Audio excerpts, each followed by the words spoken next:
What do you see in this picture? Our guest today claims Leonardo da Vinci left hidden clues right before your eyes. Novelist Javier used face recognition software on The Last Supper and came to some stunning conclusions. Also today, we go behind the Da Vinci Code with Stillicum author Margaret Starbird, whose books on Mary Magdalene are showcased in Dan Brown's bestseller, and they're catching a lot of people's attention. Oh, yeah. 40 million copies sold so far, and there's every indication the movie is going to be a mega hit, too. Are a language that can help us understand our past.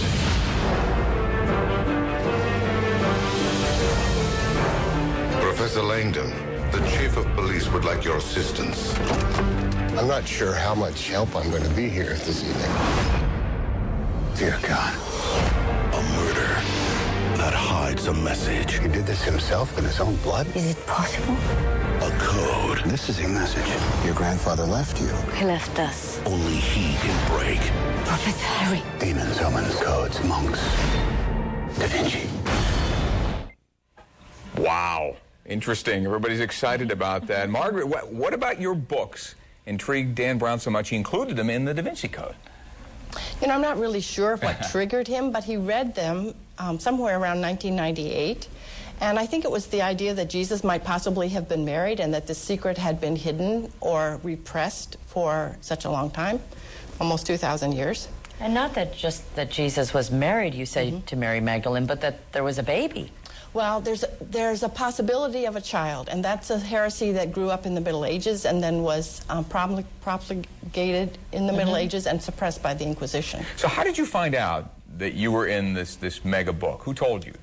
I actually got a lot of emails in that early spring of 2003 from people who said, have you seen this book yet? But I had no idea what they were talking about. And then I got an email from Dan Brown himself. The author of the book. Yes, Yeah. And he asked me to please give him a call. He gave me his phone number. So I called him and we had a nice long chat. He told me he was really thanking me for writing my books, you know, that kind of, and then he offered to send me a copy of his book, and I offered to send him a copy of my newest book, because he said he was interested in the gematria, which is one of the subjects of my new book. What did you think when you first read the Da Vinci Code? Do you think it was going to be as big as it is now? Oh, well, I had no idea, Yeah. of course. But, you know, I was really thrilled that Dan Brown found a way to get this story out into what turns out to be everybody's living room. Yeah, but I've never been Across the globe. in a situation where you're on vacation and like 7 out of 10 people sitting at the pool Are reading that book. the exact same book. But I understand, because so many people were interested in it. Dan didn't just want to talk to you and say thank you. Wasn't he asking for some of your help with the media? Well, apparently that was one of the reasons he had to get in contact with me, because he was trying to field questions about Mary Magdalene, and he really didn't have a clue. So You mean people were calling him and saying yeah, what? Newsweek and well, they were just asking him for more information about Mary Magdalene, because she's such an intriguing figure in Part her of own his- right. yeah. And that wasn't really what his study was about. So Help me with this a little bit. So how, in Da Vinci's masterpieces, how does Da Vinci know of this bloodline? Did he know of the bloodline, Leonardo da Vinci? what I think happened is that at the time of the Inquisition, a story that was already widespread in Southern Europe went underground, because the Inquisitors were probably very brutal with their tactics. In fact, we know of one church that was torched on Mary Magdalene's feast day in Béziers. So if people had found out about it, he would have been in big trouble. So they weren't allowed to talk about it. So the story then goes into art and artifact. It goes into the watermarks in paper on which the medieval mystics wrote their Bibles. And it goes into paintings, into the unicorn tapestries, the tarot cards, the tarot trumps, and various other artifacts in Western Europe, which is part of the subject of my Alabaster Jar book, is the medieval art that holds these treasures. And you say it would have been weird for Jesus not to have been married at his age. Why They is didn't that? have a word for bachelor in the first century in Judaism. They had no word for bachelor because it was so uncommon to be unmarried. So you can take it from there. It was a father's duty to find us a suitable bride for his son before his 20th birthday. And you would say she's a suitable bride?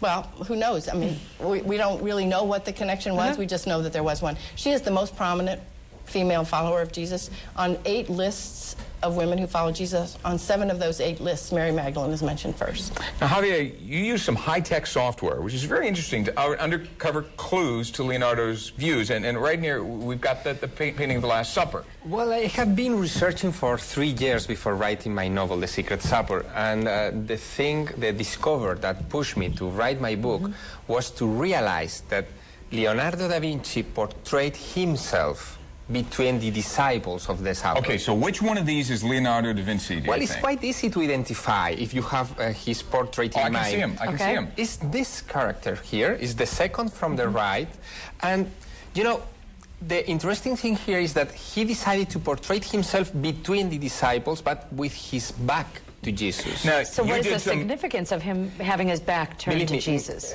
I'm sorry. Leonardo da Vinci always create his paintings with a purpose. No, it's not by chance that he used his own face for the supper. He was into doing that. He would slide Yes. his self-portrait in, sort of a Where's Waldo thing? Yeah. I feel like Hitchcock in his movies. But different, yeah. More or less, but let me explain one thing. In 1550, Leonardo da Vinci was described, he was dead because he died in 1519. In 1550, he was described as a man more close to philosophical ideas than to Christian ones.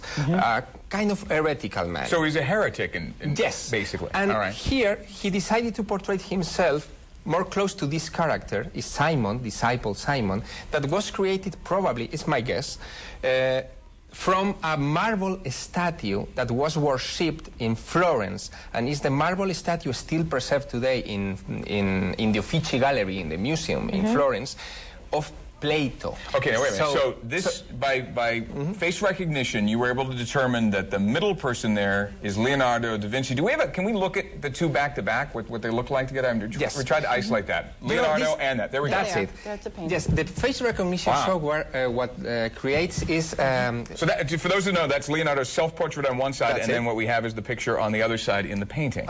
But what else is interesting is I understand these are here. supposed to be the disciples, but this... Oh, look at, you can see the lines in the face recognition That's it. too. That's the way the face recognition software works. It compares the features, the main features of one face with the other. And if we reach up than 60%, we are quite sure that we are dealing with the same face. So help me out. He's here with, and you did the same thing, and we've got Plato in there. Who's the other person he's talking with over there? The translator of the books of Plato, Marsilio Ficino. Okay. What is the relevance of Leonardo da Vinci being in this painting? What does that matter to us today? Well, absolutely, because he decided to include himself in a very mundane painting. This is not a sacred painting, as many people... Oh, it's not a sacred painting? Well, look at it. These people are normal people. There's no halos. No halos on the head. For the first time in the history of painting, an artist decided to portray Jesus without halo, and also the rest of the disciples.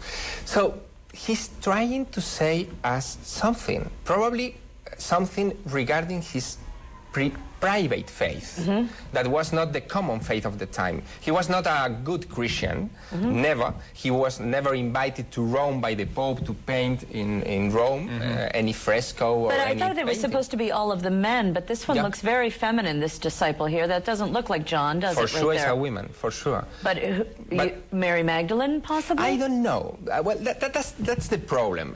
For sure it's a woman because Leonardo used a female character to paint this disciple, this John. But the problem is, if we accept that she is Mary Magdalene, we miss one disciple or not. Because where is John? We're going to take a quick break. There's also a knife in here we want to talk about, and some other things within this painting that are mighty interesting. Some optical illusions, too. That's right, when we come back.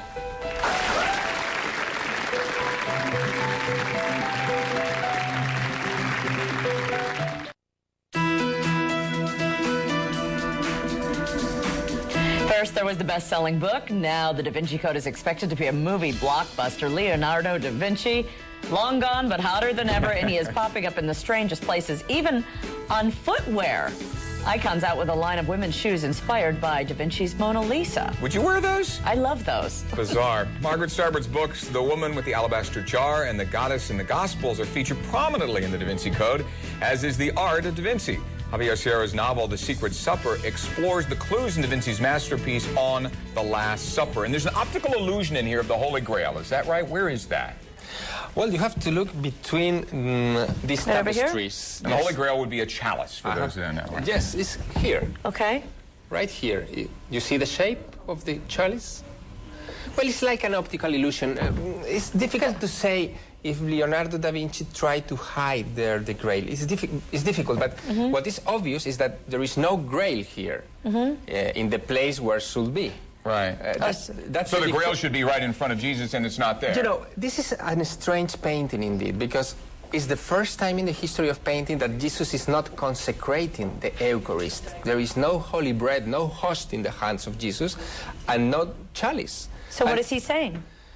He's doing another very different What do thing. you think? In John's Gospel, Jesus didn't consecrate the Holy Eucharist. In John's Gospel, they had the washing of the feet. The other three Gospels have a consecration of the Eucharist, but in John's Gospel, they don't. What do you think it means to have a knife here? Someone is holding a knife. Well, that's very interesting. But let me explain that this is probably the biggest riddle of the entire history of painting. This is the biggest riddle, the knife? The knife, the whole painting, but the knife is the clue.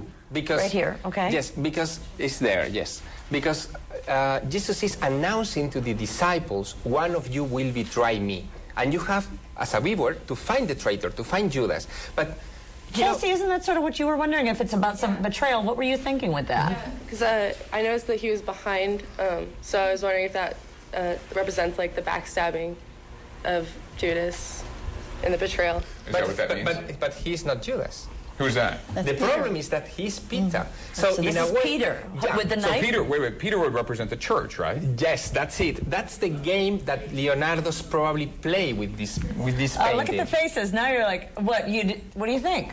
I think it's kind of bizarre. It's bizarre. It's interesting, isn't it? It's everything I've learned my entire life. Well, so what Da Vinci is saying, this is Let me it's just a explain. painting. Yes, one of you will betray me. This is the main argument of this painting. So are you Is trying he to tell me saying that the John will betray or Mary Magdalene? yeah, but you have to Because if it's a feminine-looking... That's it. You have to find the traitor. And the traitor seems to be that man with the knife. So Peter, who is- the church betrayed Jesus, is what he's saying? Probably Leonardo is suggesting that. But you have to learn that in Leonardo's time, Leonardo was an enemy of the Pope, and also was an enemy of the Pope the ruler of Milan, the Duke of Milan, yes, that's it. And Margaret, who do you think is holding the knife? Well, Peter, it's definitely Peter holding the knife. He's the senior disciple. And so from your studies, would you But- say that represents what? I can tell you that because he's also got his hand across Mary Magdalene's throat, silencing her, that he represents the silencing of the Gnostic tradition by the Orthodox Church, the Church of Peter. Tell me what that means. Well, in the Gnostic Gospels, Peter is a rival of Mary Magdalene. And Peter represents the church that says, okay, if you have a creed, all you have to do is memorize your creed and you follow the rules that we give you and our priest will lead you to heaven.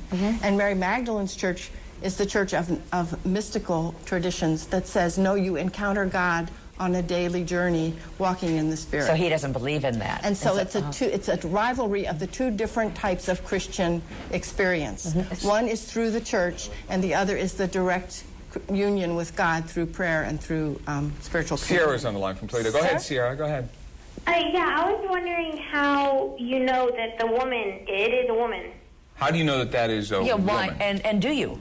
you only have to look at her. Leonardo just, if you see other paintings of Leonardo or the portraits of female people, you will see that the rest of the women painted by Leonardo are with the head in this position and with the hands crossed. It's that attitude that tells us that she's a woman. And it's not, she bears no birth. There is no birth in the face. It's a very sweet face. It is soft. Yes, and probably it's because he wanted to transmit with this image purity. Because it's the idea of purity. It's the purest of the disciples here. And the palest skin. Yeah. She's the alabaster skin. And the most compelling piece of evidence that you have that Jesus and Mary were married, is there one piece? Actually, my whole theory comes straight out of Scripture. She plays the role of the bride from very ancient times. When the sacred king is sacrificed in the spring, it is his bride who meets him in the garden. Okay. We're going to take a quick break. The author of Holy Blood, Holy Grail joins us next. He's the one that's suing over the Da Vinci Code because he says he came up with these theories. When we come back.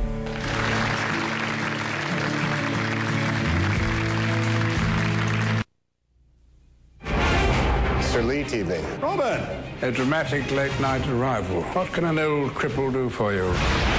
I'm into something here that I cannot understand. We are in the middle of a war, one that's been going on forever. To protect a secret so powerful that if revealed, it would devastate the very foundations of mankind.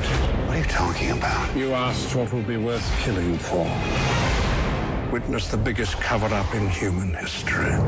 In the Da Vinci Code, Sir Lee Teabing is after evidence that the Vatican suppressed proof that Jesus was married and fathered a Holy Bloodline.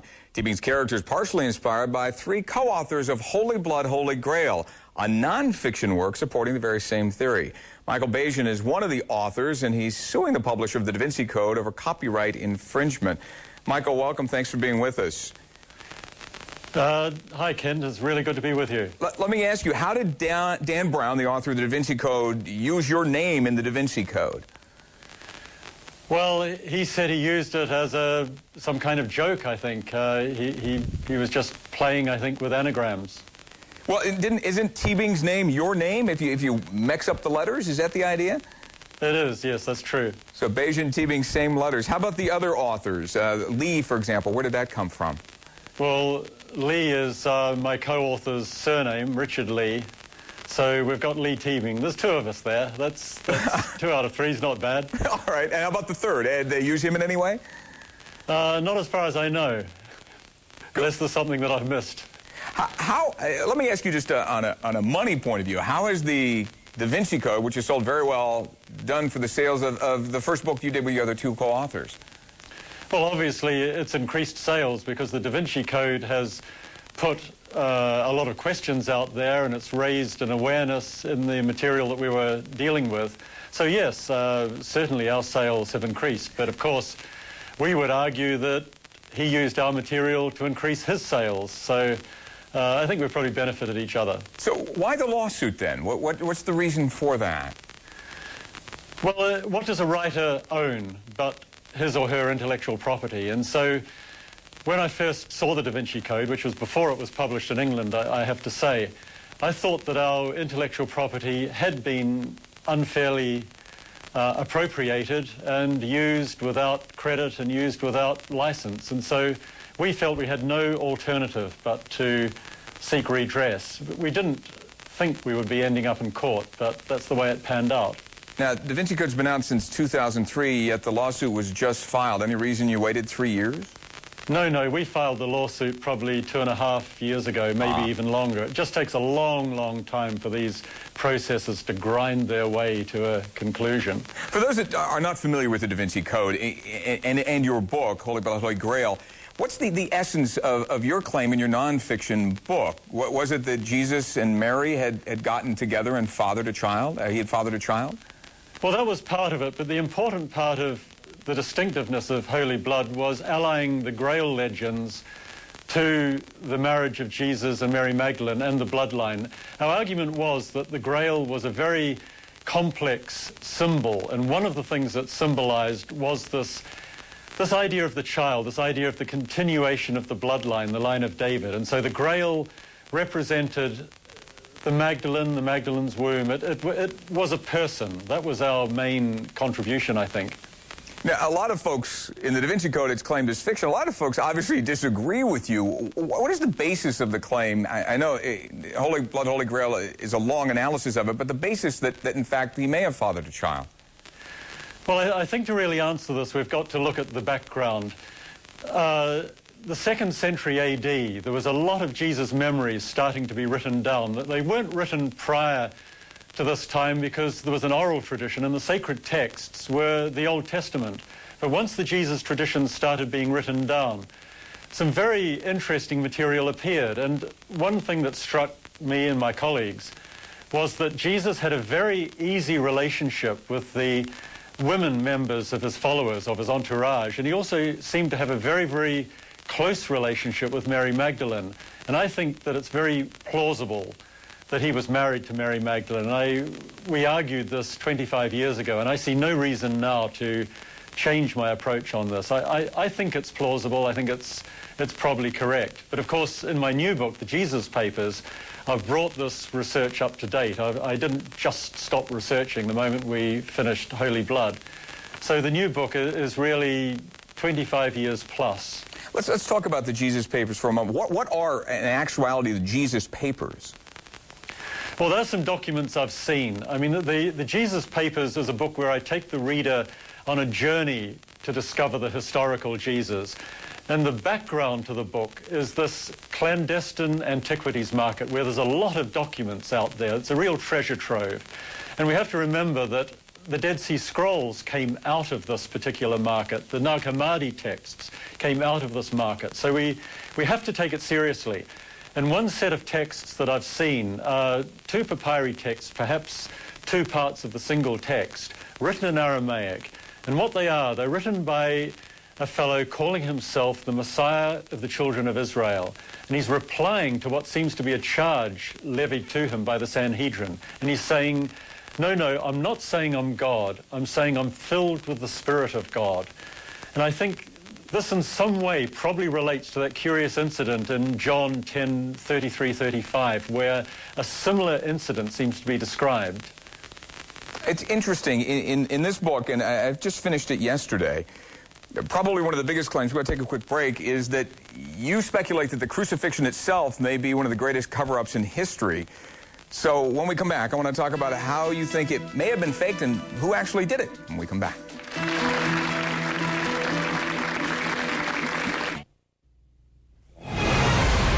Witness the biggest cover-up in human history. Bayesian's work is prominently featured in the Da Vinci Code. His new book, called The Jesus Papers, also has a different theory, a theory that is bound to create a significant amount of controversy. In the book, and interestingly, you suggest that the crucifixion of Jesus may in fact didn't happen, that he in fact died in 45 AD. What was fascinating to me was the person you think actually helped rig the crucifixion. The extraordinary thing is that Pilate seems to have had no alternative but to make sure that Jesus survived. Now, Israel at the time was heavily political. There was a large faction of the population who wanted to get rid of the Roman rule. They wanted a king and high priest of pure Jewish blood. Jesus certainly was associated with this group at a certain stage of his career. But when he stood up and said to pay the taxes to Rome, he broke, this was the key question that was being asked of the people in this political situation. He broke with them at that point, and he gave Pilate a problem. All Rome required of Pilate is that Pilate keep the peace in Israel and that he make sure the taxes are remitted back to Rome. Pilate could not execute Jesus because if he did so, he would be executing someone urging his followers to do Rome's bidding. So he found himself in the position where, in my opinion, he had no alternative but to collude in a fake crucifixion, effectively, to make sure Jesus survived. How does he pull it off? How do you pull off a fake crucifixion? What do you do? Well, a crucifixion was a terrible thing. It was very difficult to survive. We only have records of one person ever surviving it. I think they tried to reduce trauma by rendering Jesus unconscious when they lifted the sponge to his mouth. I think this was some kind of anesthetic was in there. And of course, once Jesus was in the tomb, we have the gospel account of Joseph of Arimathea and Nicodemus going to the tomb with medicinal herbs and spices to try and revive him. Some of the spices they took were to stem bleeding. They weren't embalming spices, and I think this is the important thing. I think they did everything they could to make sure Jesus could go through this traumatic episode and still live. The one problem I have, and let's say I buy it all the way up to there. I buy that Pilate did this. There was no reason for him to let Jesus live. What happened to him? This was a man who was out in the public doing a lot. What happened for the next 15 years?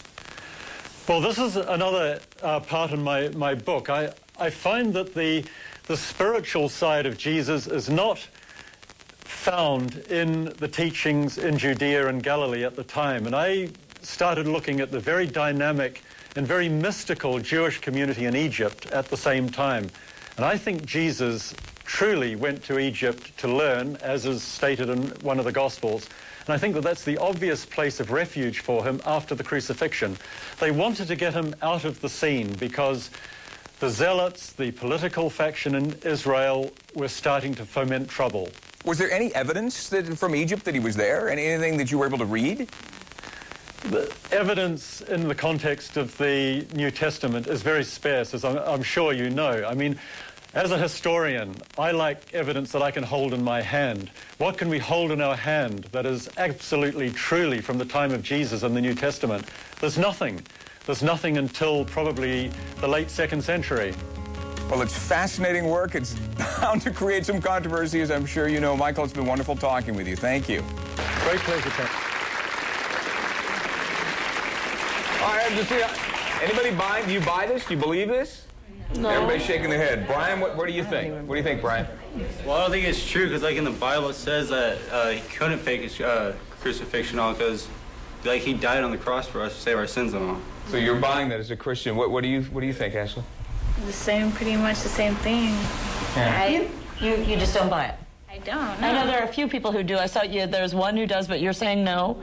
Where's this baby that Jesus had? This child that was supposedly born. You know, this doesn't make any sense. So, and Kent, you went to seminary. You found some flaws, you thought, in his evidence or in his research. Well, I read the book, in the crucifixion stuff that he's talking about, there's a couple of huge flaws. One, it's based on antiquities documents that he photographed and then lost. Okay. So how do you check whether these things were real? That's to me a problem. Number two, where was Jesus for 15 years? He just shut up, he disappeared. And three, if Pilate had to get rid of him so he wasn't going to be a martyr, he ended up being a martyr. He didn't get rid of him. Everybody still thought he was a martyr. So how could Pilate have done it? It didn't make sense. So the controversy continues, and boy, it's really going to stir up when the movie comes out, because more people are going to be so amazed by all of this. Thank you so much, Javier. Appreciate you being here, Margaret. Really, thank you so much for being here. We'll be back. The Secret Supper by Javier Sierra is available now at secretsupper.com. Javier will be signing copies of the book tonight at 7:30 at the Elliott Bay Book Company. Margaret Starbird's latest book, Mary Magdalene, The Bride in Exile, is available now at margaretstarboard.net. Margaret will be leading a retreat this Saturday at Capitol Hill's First Baptist Church.